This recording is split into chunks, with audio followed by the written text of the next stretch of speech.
My boyfriend of 3 years, who constantly belittled me, gaslit me, and tried to control every aspect of my life, thought he could publicly humiliate me with his friends, but I turned the tables and exposed him in front of everyone, leaving him with nothing. 3 months prior, Malcolm began to characterize his behavior as mere jest whenever I questioned anything. This pattern commenced in September when I asked him not to flirt with other women at social gatherings.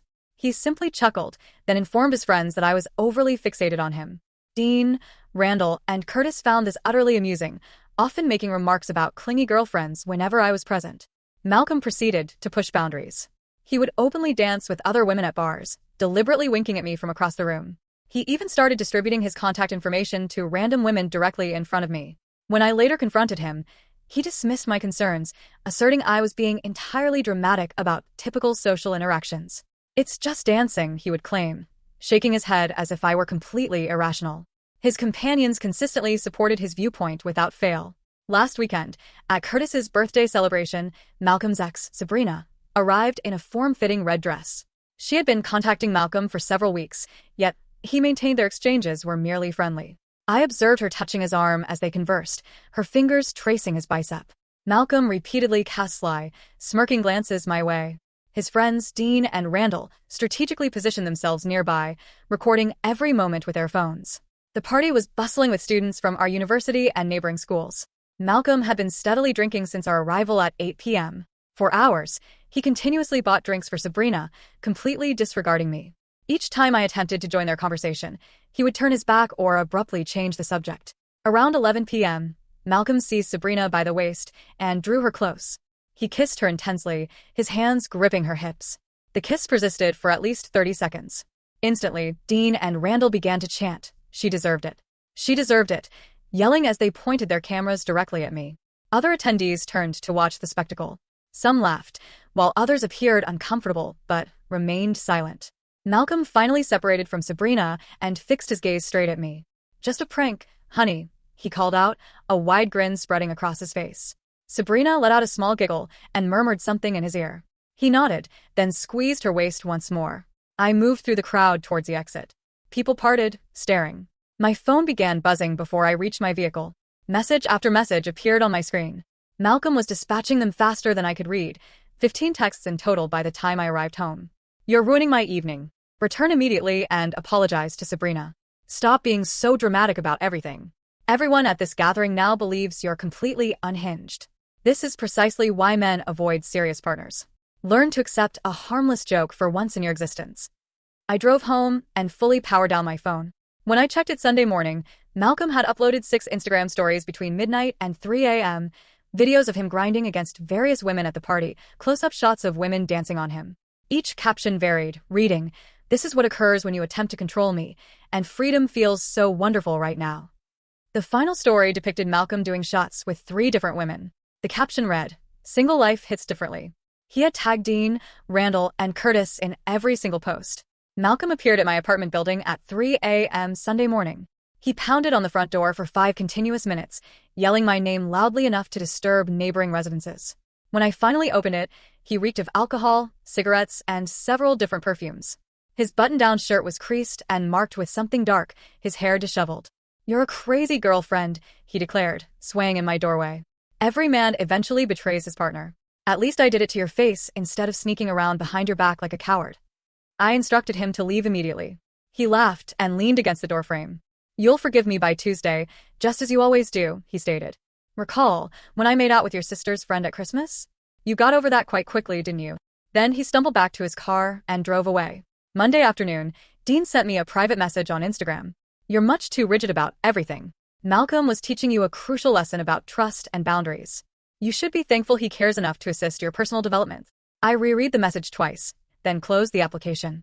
20 minutes later, Celeste sent me a message. She is Curtis's girlfriend and had seen the group chat on his phone. She forwarded me 23 screenshots from their conversation since Sunday night. Malcolm was elaborating in detail about putting me in my place. "She'll come crawling back like always," he wrote. "They all do when you demonstrate who's truly in charge." Randall responded with crying laughing emojis. Curtis wrote, "Savage move, bro." Dean added, "She certainly required that reality check." Malcolm sent a shirtless photograph of himself in bed with messy hair. "Single life is treating me incredibly well already." He captioned it, More laughing emojis followed from all his friends. Malcolm believes he understands me perfectly. He thinks I'm still the same gullible girl who apologized after our first disagreement 2 years ago, the girl who blamed herself when he joked about my weight in front of his entire family last Christmas. Right now, he's likely out celebrating with his companions, convinced he's secured some kind of triumph. He has no inkling of what's about to unfold for him. First update. So, remember how Malcolm predicted I'd return by Tuesday? Well, guess what transpired on Tuesday? Absolutely nothing. I didn't message him, didn't call him, didn't even check his social media. And this apparently completely disoriented him, because by Wednesday morning, I had 17 missed calls and 43 text messages. The messages began typical for Malcolm. Hey babe, you're being really childish about this whole situation. Then they grew progressively more desperate. I know you're reading these messages. Why are you ignoring me when I'm trying to resolve this? This silent treatment routine is getting quite tiresome. By Thursday, he was practically experiencing a breakdown via text. I can't believe you're actually going to discard 2 years over one harmless joke. Sabrina meant absolutely nothing to me. You must realize that. I was intoxicated, and my friends were instigating me. You know how they get. Here's what truly vexes me. He continually referred to it as a joke. As if making out with his ex while his friends filmed and chanted was just some hilarious prank I should appreciate. The nerve of this man is truly extraordinary. Friday afternoon, he appeared at my workplace. My colleague Miranda came to find me in the break room and informed me there was some agitated man in the lobby asking for me. I peeked around the corner, and there was Malcolm, pacing back and forth, running his hands through his hair, as he always does when stressed. I walked out there, and his entire face brightened, as if he thought I was finally ready to forgive him. He immediately began speaking. Thank goodness. I've been trying to reach you for days. We need to discuss this situation and determine how to move forward together. I told him we could talk right there in the lobby, since he'd already made such a public spectacle of our relationship. His expression swiftly changed. Don't be like this, he said. You're being incredibly unfair. I came here to apologize and work things out like adults. So, I asked him what exactly he was apologizing for. And folks, this man actually stated he was sorry that I misunderstood his joke and had my feelings hurt. Not sorry for kissing his ex. Not sorry for humiliating me. Sorry that I'm too sensitive to appreciate his sense of humor. I told him his apology was noted, and he could leave now. He then started raising his voice, saying I was being completely unreasonable and making this whole thing far more significant than it needed to be. Every couple experiences things like this, he claimed. It's called growing together and learning to trust each other. Miranda was observing from behind the reception desk, along with half the office by this point. Malcolm noticed everyone staring and finally lowered his voice. He stepped closer and told me he wasn't departing until we properly resolved this. That's when I realized something crucial. He genuinely believed I would eventually yield, as I always had before. The former me would have been embarrassed about causing a scene at work. The former me would have agreed to talk privately just to make him depart. But something had shifted after witnessing those group chat screenshots. Reading him boast about putting me in my place and knowing I'd come crawling back changed everything for me. I told Malcolm very clearly that we were finished. Not taking a break, not working through issues, but completely ended. His face cycled through about 5 different emotions in 10 seconds. Confusion, disbelief, anger, then this peculiar fake laugh as if I were obviously joking. You don't mean that, he said. You're just very upset right now, which I totally comprehend, but we've been together for 2 years. You can't just discard that over something this foolish. I explained that making out with his ex while his friends filmed it wasn't foolish. It was deliberate humiliation. That his group chat messages demonstrated precisely how he truly felt about me. That appearing drunk at my apartment at 3 a.m. wasn't romantic. It was disrespectful and honestly, somewhat frightening. Malcolm immediately became defensive. Those guys were just being guys. You know how group chats are. We say absurd things to impress each other. It doesn't signify anything real. He claimed to kiss with Sabrina was just him being drunk and showing off, nothing more serious than that. But here's what truly sealed it for me. When I mentioned feeling scared when he showed up drunk, he actually rolled his eyes. Come on, you know I would never harm you. Stop being so dramatic about everything. The fact that he dismissed my feelings about his drunk 3 a.m. visit told me everything I needed to know. This man does not respect my boundaries, my feelings, or my basic sense of safety. And he never will, because in his mind, I'm just being dramatic and oversensitive. I walked away from him standing in that lobby, simply turned around, and went back to work as if he weren't even there. Through the window, I watched him stand there for another 10 minutes, likely waiting for me to reappear and resume the conversation. When I arrived home that evening, my sister Celeste had left me 3 voicemails. Apparently, Malcolm had called her asking if she could talk some sense into me. He informed her I was having some kind of breakdown and required family intervention to see reason. Celeste was furious. She said Malcolm explained the entire party situation as if he were the victim of my jealousy and controlling behavior. According to him, I'd had a complete meltdown over innocent flirting and was now punishing him with silence. But here's the beautiful part. Celeste was actually at Curtis's party. She witnessed the whole thing unfold. She watched Malcolm kiss Sabrina while his friends chanted and filmed. She saw how humiliated I appeared walking out. So when Malcolm attempted to rewrite history and portray himself as the victim, she swiftly shut that down. She told Malcolm that what she witnessed wasn't innocent flirting, it was public humiliation of his girlfriend for entertainment. That any man who would do that to someone he supposedly loved had serious issues, and that if he ever called her again trying to manipulate family members, she'd have some choice words for him. Malcolm apparently did not receive this well. Celeste said he started arguing with her, insisting she didn't grasp the full context and that I'd been controlling and jealous for months. When she wouldn't agree with him, he accused her of enabling my dramatic behavior. That conversation occurred yesterday. This morning, I awoke to a text from Malcolm's mom. "Hi, sweetie. Malcolm told me you two are experiencing some difficulties. I was hoping we could get coffee this weekend and discuss working things out. You know how much Malcolm adores you." And that's when I realized Malcolm's grand scheme. He's summoning reinforcements. His mother, my sister, probably planning to involve our mutual friends, too. He believes if enough people tell me to forgive him, I'll buckle under the pressure and revert to being his doormat girlfriend. What Malcolm fails to comprehend is that I'm not the same person who apologized after his last joke. I'm not the girl who blamed herself when he flirted with my sister. I've been devising something since Sunday, and it's almost complete. He desires to play games and involve others. Perfect. We can play that game, but he's not going to appreciate my version nearly as much as his own. Tuesday is going to be exceptionally intriguing. Second update. I am trembling with fury right now, but also somewhat impressed by how this all unfolded. So, remember Malcolm's mom wanting to get coffee? Well, that was just the inception of his master manipulation plan involving both our families. Saturday morning, I'm at Target acquiring groceries when my phone rings. It's my mom. She sounds distressed and inquires if I'm alright because she just finished speaking with Malcolm's mother. Apparently, Malcolm informed his parents that I'm undergoing some type of mental health crisis and refusing to communicate about our relationship problems. I explained the entire party situation to my mom. The kiss with Sabrina, the filming, the group chat messages, everything. My mom listens, then becomes incensed. She tells me Malcolm's mom painted a completely different picture where I had a jealousy-fueled breakdown over innocent socializing and am now punishing Malcolm with cruel silence. My mom immediately calls Malcolm's mom back. I can hear both sides of this conversation because my mom put it on speaker. Malcolm's mom begins by expressing how concerned she is about my emotional state and how Malcolm is devastated that I won't even discuss resolving our problems. My mom interrupts her and explains what truly happened at that party.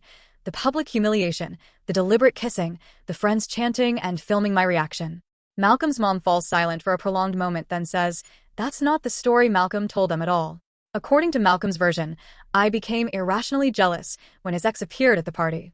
I caused a huge scene over him being polite to her, then stormed out dramatically when he gave her a friendly hug goodbye. His friends were laughing at my overreaction, not participating in any humiliation. The Instagram posts were just him blowing off steam after I refused to answer his calls. My mom is incredulous. She asks Malcolm's mom if she truly believes her son would lie about something this serious. There's a long pause. Then Malcolm's mom says she trusts her son. And perhaps there are two sides to every narrative. That's when my mom completely loses her temper. She tells Malcolm's mom that if her son thinks public humiliation is acceptable relationship behavior, then perhaps she failed as a parent, that any mother who defends her adult son kissing other women in front of his girlfriend clearly raised him to disrespect women. Malcolm's mom hangs up on her. Sunday afternoon gets even worse. My dad calls and says Malcolm appeared at our house, wanting to speak to him, man to man, about the situation. My dad was working in the garage, and Malcolm just showed up there uninvited, acting all respectful and concerned. Malcolm told my dad that I've been struggling with jealousy and trust issues for months, that he's been trying to be patient and understanding, but I've grown increasingly controlling about his friendships with women. The party incident was just me finally snapping over normal social interaction. My dad, who doesn't know the full story yet, listens politely as Malcolm explains how much he loves me and wants to work through my insecurities together, how he's willing to go to couples counseling and do whatever it takes to help me feel more secure in our relationship. Then Malcolm asks my dad to talk to me about giving their relationship another opportunity, saying he knows I respect my father's opinion and might listen to him when I won't listen to anyone else. My dad tells Malcolm he'll consider it and get back to him. After Malcolm leaves, my dad calls me. confused about why Malcolm seems so genuine and concerned if he really did what I described. I drive over to my parents' house immediately, sit down with both of them, and recount the entire story from beginning to end. The months of boundary testing, the deliberate flirting, the kiss with Sabrina while his friends filmed, the group chat messages boasting about putting me in my place. My dad's expression completely changes as I'm speaking. By the time I finish, he's furious that Malcolm came to their house and lied directly to his face. My mom shows him the screenshot Celeste forwarded from the group chat. My dad reads Malcolm calling me a psycho girlfriend and saying I'll come crawling back, and he completely loses his composure. He calls Malcolm immediately and puts it on speaker. Malcolm answers all cheerful, thinking my dad is calling to help convince me. My dad cuts right to the point and asks Malcolm to explain the group chat messages about putting me in my place. Malcolm stutters for a second, then claims those were just guy talk and didn't mean anything serious, that men exaggerate in group chats to sound tough, but it's not how they truly feel. He says he was hurt and venting to his friends after I walked out on him. My dad asks about the video of him kissing Sabrina. Malcolm claims it was just a quick, friendly kiss that looked worse on camera than it actually was, that his friends were drunk and being idiots with their commentary, but he can't control what other people say or do. Then my dad asks the question that breaks everything wide open. He asks Malcolm why he lied about what happened when he came to their house. Why he told a completely different story that made me look jealous and unstable instead of admitting he kissed another woman. Malcolm gets defensive immediately. He says he was trying to protect my reputation by not telling my parents how badly I overreacted, that he didn't want them to think less of me for causing such a dramatic scene over nothing. My dad tells Malcolm that lying to my parents to manipulate them into pressuring me is not protecting my reputation. It's manipulative garbage. That any man who would humiliate his girlfriend publicly then lie to her family about it is not welcome in their house ever again.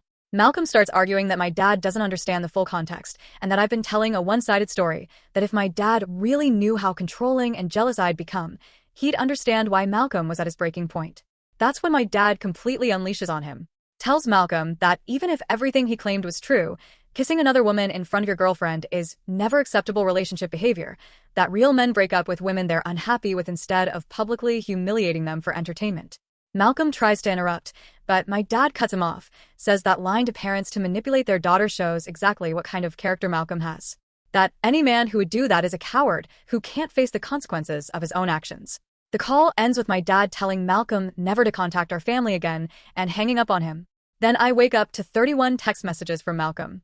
And seriously, this man has completely lost his mind. The messages begin around 2 a.m. and continue until 6 a.m., a pure stream of consciousness desperation. Your parents have completely turned against me now thanks to your falsehoods. I never lied to your dad. I was trying to spare your feelings. You're destroying everything good we had together over one silly mistake. I'm losing my mind without you and can't eat or sleep. Everyone I care about is choosing your side without hearing mine. But then around 4 a.m., the messages take a darker turn. You've made me appear like a monster to both our families. I trusted you with everything, and you're using it all against me. 2 years of my life completely wasted because you can't pardon one error. I don't even recognize the person you've become. The final message at 6 a.m. simply states, I'm not giving up on us no matter what you do. Wednesday evening, Malcolm appears at my parents' house again. My dad sees him through the window and calls me immediately. I drive over there and find Malcolm sitting on their front porch, refusing to leave until someone speaks to him. I walk up to him and ask what on earth he thinks he's doing. He tells me he's been sitting there for 2 hours, waiting for someone to come home so he could properly explain his perspective. Malcolm starts speaking rapidly about how everyone has turned against him based on incomplete information, that the group chat messages were taken out of context, and the kiss with Sabrina was just drunken foolishness, not deliberate cruelty. That he's been in love with me for 2 years and would never intentionally harm me. I tell him that intentional or not, he did hurt me, that his actions had consequences, and now he has to endure them. Malcolm grows more agitated and says I'm being completely unforgiving about one mistake that occurred when he was drunk. He asks me to consider everything positive about our relationship instead of fixating on one bad night. He reminds me of trips we took together, holidays with each other's families, plans we made for the future. He claims 2 years of love. And commitment should matter more than 15 minutes of poor judgment. But here's what truly bothers me. He still won't accept full responsibility.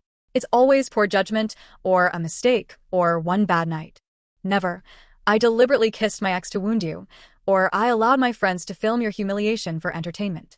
My dad comes outside and tells Malcolm he needs to leave their property immediately. Malcolm starts arguing that he has a right to try to salvage his relationship and that my dad is interfering in something that's none of his concern.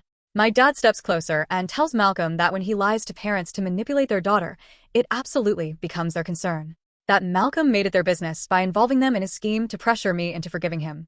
Malcolm finally departs, but not before turning to me and saying, "This isn't over between us." That he knows I still love him, and eventually I'll realize I'm discarding the best thing that ever happened to me. Malcolm genuinely believes he's the victim in this scenario. In his mind, I'm ruining a good relationship over one minor incident that I'm completely exaggerating. But you know what? I've been working on something since this all began. Something that's going to show Malcolm exactly who he's been dealing with this whole time. And after observing him manipulate both our families this week, I'm more determined than ever to ensure he receives precisely what he deserves. The trap is nearly set. Malcolm thinks he knows me, but he has no idea what I'm truly capable of when someone pushes me too far. Last update, friends. I cannot believe what just happened. Remember that trap I mentioned? Well, it went down yesterday, and Malcolm's entire existence just imploded in the most magnificent way imaginable. I'm still vibrating with adrenaline and honestly feeling like the absolute monarch I know I am. So, here's what I've been devising since this entire nightmare started. Malcolm imagines he's clever with his manipulative tactics, but he made one critical error. He utterly underestimated how intelligent I am and how well I understand his patterns. See, Malcolm has this peculiar habit of being unable to resist boasting about his conquests. Always has. He filmed the entire Sabrina kiss situation because he thrives on having proof of his power over women. And I absolutely knew, that he'd retain videos from that party. Thursday afternoon, I text Malcolm, inquiring if we can meet to discuss, not to reconcile, but to have an honest conversation about where we went wrong so we can both move forward. He responds within 30 seconds, agreeing, and suggests we meet at the coffee shop near campus where we had our first date. I tell him that's too public and emotional for this type of discussion. What if we meet at his apartment Saturday afternoon, so we can talk privately, without interruptions? Malcolm agrees immediately, likely presuming I'm finally prepared to come crawling back as he predicted. Saturday, I arrive at Malcolm's place at 2 p.m. He's clearly put effort into his appearance, showered, a nice shirt, he even tidied his typically messy apartment. He offers me coffee and asks how I've been doing, all concerned and caring, as if he hadn't been sending me unhinged text messages at 4 a.m. I tell Malcolm I've been doing a lot of contemplation about our relationship, and I want to comprehend his perspective on what occurred, that perhaps I did overreact to some things, and I want to hear his side without interrupting or becoming defensive. Malcolm's entire face illuminates. He starts explaining how he never intended to hurt me and how the party situation spiraled completely out of control due to peer pressure and alcohol. That kissing Sabrina was just him being foolish and showing off, not any kind of deliberate betrayal. I nod along and ask follow-up questions. What precisely were his friends saying that made him feel pressured? How did the kiss with Sabrina actually commence? Was there anything preceding it that I missed? Malcolm grows more animated as he speaks, clearly feeling as though he's finally getting through to me. He explains how Dean and Randall continually joked about him being whipped and under my control, how they dared him to prove he wasn't afraid of me by flirting with other women. Then, he tells me something I didn't know before. Apparently, the entire thing was orchestrated. Dean had messaged Sabrina earlier that week and invited her to the party specifically to disrupt our relationship. They thought it would be hysterical to observe my reaction to her appearance. I feign surprise and hurt by this revelation, asking Malcolm why he went along with a plan designed to humiliate me. He becomes defensive and says he didn't know about Dean's plan until that night, and by then he was too intoxicated to think clearly. Malcolm explains that when Sabrina started flirting with him, his friends began filming and egging him on. That he felt trapped between disappointing his friends and disappointing me, so he made a split-second decision that he immediately regretted. I tell Malcolm I appreciate his candor, and I'm beginning to understand what truly happened, that perhaps I was too quick to judge the situation without knowing all the facts. Malcolm completely relaxes, likely believing he successfully manipulated me back into forgiveness. Then I ask the question I've been leading up to. I tell Malcolm that my friends have been asking me what genuinely occurred that night, and I want to be able to explain it accurately. Do you still possess any videos from the party that might assist me in comprehending precisely how everything transpired? Malcolm hesitates for a second, then admits he has some videos on his phone. He says his friends sent him clips from that night, but he hasn't viewed them because they're too agonizing to watch. I ask if we could watch them together so I can see what he saw and understand his experience better. Malcolm wavers, clearly uneasy, but eventually agrees. He says maybe it would be beneficial for both of us to confront what happened honestly. He retrieves his phone and opens his photo gallery. There are at least 15 videos from that party. We start watching them together. And people, they are far worse than I even remembered. The initial few videos show Malcolm dancing with other women while I'm standing nearby, looking uncomfortable. You can hear Dean and Randall making comments about testing my limits and observing how much I'll tolerate. Then we arrive at the videos of Malcolm with Sabrina.